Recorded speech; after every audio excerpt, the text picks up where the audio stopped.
Good morning, YouTube. Welcome to Homestead in a Box. My name is Leah, and I'm super thankful to have you. As promised, in today's video, we're going to talk about a few fundamentals of gardening. I've made a video about how you still have plenty of time to grow some food, and I listed some things that you still have time to grow. I'll re-mention those here in this video. I'll also put a link to that video in the description. However, I've had a few people just reach out and say, well, what are some basics? Like, what are a few things that I need to know? So I figure we'll talk about that this morning while I prune some tomatoes. So come with me and let's talk about a few fundamentals of gardening. All right, so first things first, my top recommendation is determine your why. Determine why you even want to garden. If you don't have a why, it's going to keep you in bed in the mornings. And I know that from personal experience. I know we're not all the same. However, if you don't have something motivating you to get you out there and to prune your tomatoes at 6:30 in the morning, it's going to be hard to stick with. So get a piece of paper out, get you a pen, and write down why you're gardening. I mean, it can be as simple as growing food for my family, wanting to learn, experimenting with a garden. I mean, whatever your why is, just write it down, because on the days when it's a heat index of 112, you're gonna need to go back and read that why, because I could tell you, there's been days where I've just wanted to throw my hands in the air, and it's not even the heat of summer yet, you know? I mean, I'm out here at 6:30 in the morning pruning tomatoes, so I don't have to come do it in the heat of the day. So, but my why is real big, okay? I have a real big why, and I'll share that with you guys one day.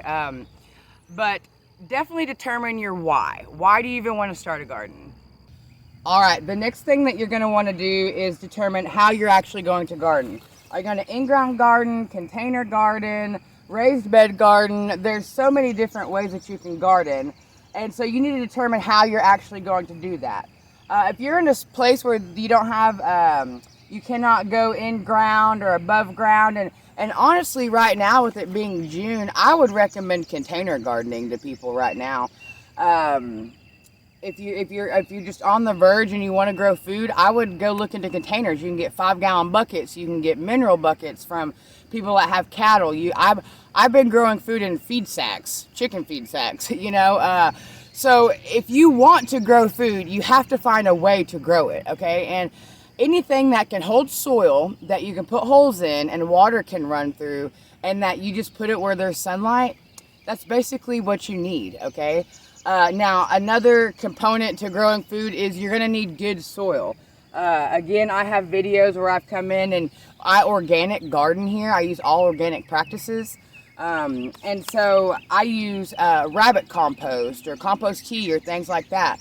And when you're container gardening, you may look into just Miracle Grow. I mean, just because I don't use it doesn't mean that you can't use it. You know, I know a lot of people that swear by Miracle Grow, you know, because when you're growing in a container, you have to feed that soil.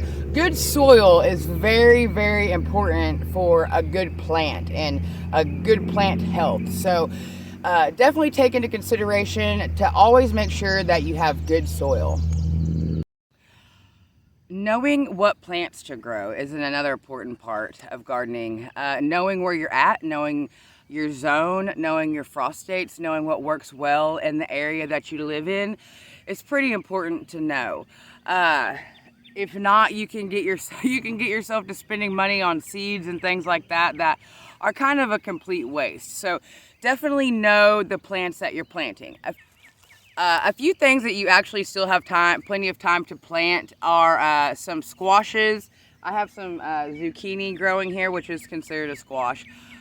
So yellow squash, zucchini, beans. I just planted some lima beans, some green beans, purple whole peas, carrots, beets. I mean, there's definitely things that you still have time to grow. Again, I did a video over that, and I'll put that link in the description.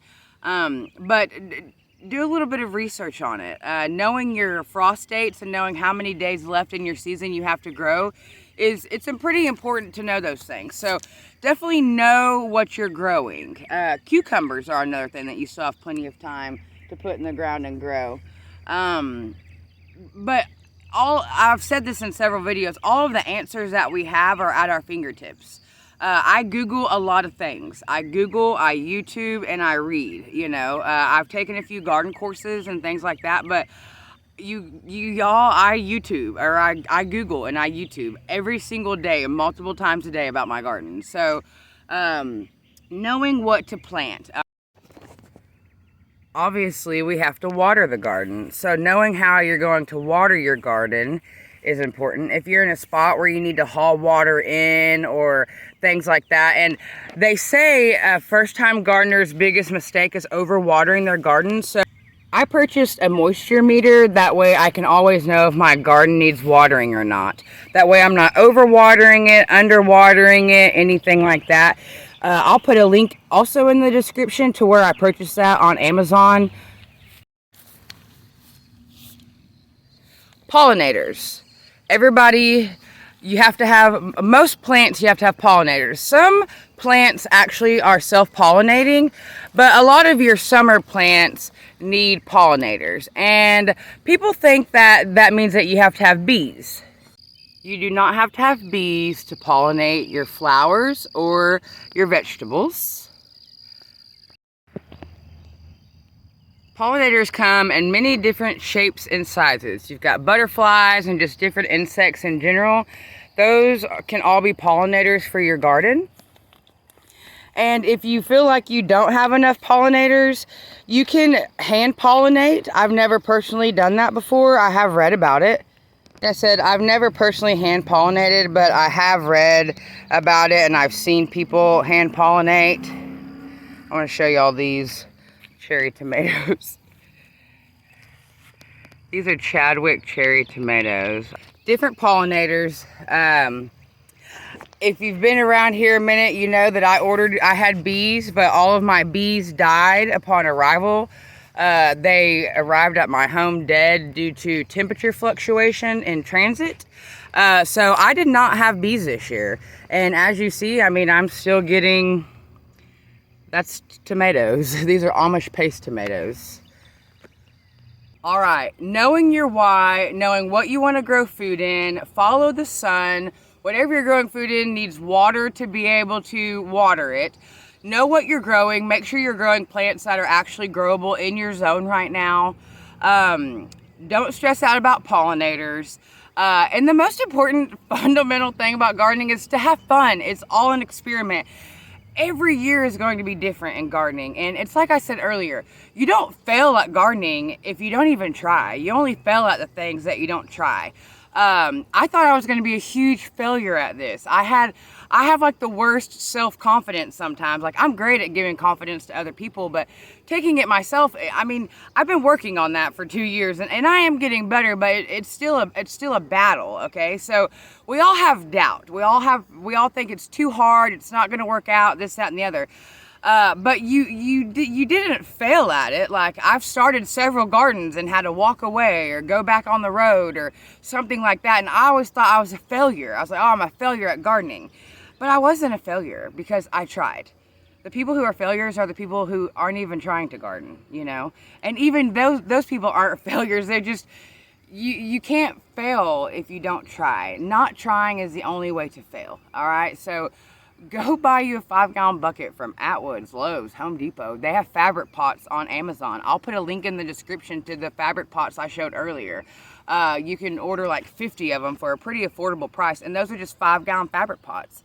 Phone a friend. Ask them if they have any feed sacks laying around you can grow food in. You just seen I'm growing food in recycled feed sacks, you know.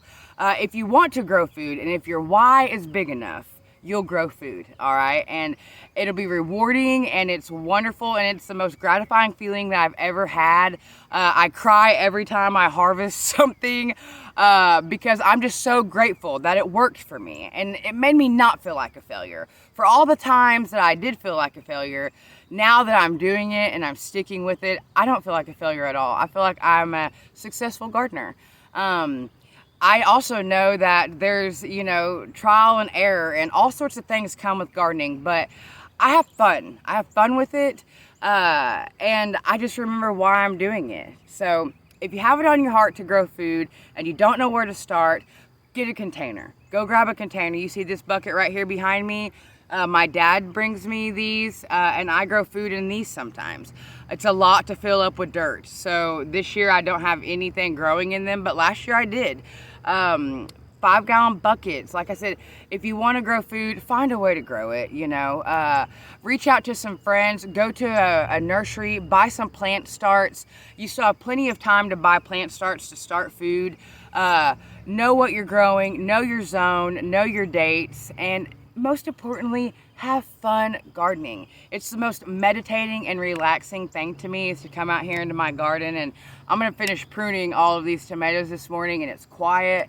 It's not too hot yet. I'm out here by myself, and really, it's just wonderful. So if you have it on your heart to want to grow food, grow it. Don't let anything stop you. Don't let fear, I let fear stop me. If you follow me, you know that everyone psyched me out on growing carrots. I was so scared to grow carrots, and I had a wonderful carrot harvest that still brings me like emotional about it, you know. So don't let fear stop you. Fear is the #1 mind killer. And so don't allow fear in. And if you have a desire to grow food, and if you want to grow food, grow some food, friends. Thank you so much for coming and hanging out with me today. I'm super grateful for each and every one of you. If you haven't subscribed to the channel, take a minute to subscribe. It helps me and our small farm with the big vision. Sending you good vibes as always. Send them to somebody that you know. And I'll see y'all later in the week talking about succession sowing and what that looks like here on our farm.